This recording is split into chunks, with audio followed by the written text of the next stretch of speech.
我細個咧就好想成為一個科學家嘅。喺25年前咧，我認識咗盧教授。當時知道咧佢有一個新嘅發現，就係喺孕婦嘅血漿裏面可以揾到胎兒嘅 DNA。我知道咗呢個發現之後咧，咁我就毅然放低咗我接受緊嘅腸胃科專科訓練，希望盧教授可以收我成為一個博士學生，參與科學研究嘅。我深信呢一項發現咧，必定能轉化為造福人群嘅臨床應用。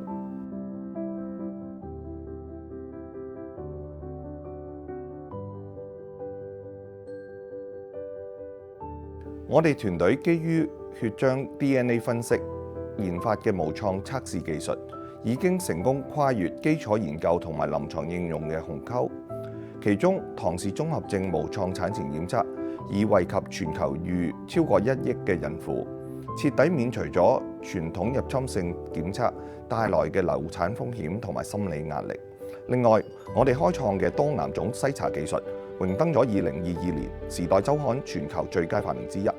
我哋嘅大型臨床研究更加證實，透過血漿 DNA 分析，能夠有效篩查出早期冇症狀嘅鼻咽癌，顯著提升患者嘅存活率。目前，我哋已經將無創產前檢測同埋鼻咽癌篩查技術引入香港醫院管理局，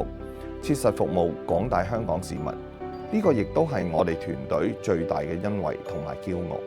我衷心感謝香港科技創新聯盟同埋中國銀行香港設立呢個獎項，以及評委會嘅專業認可。呢一份榮耀唔單止係我個人嘅，而係中大血漿基因研究組集體智慧嘅結晶。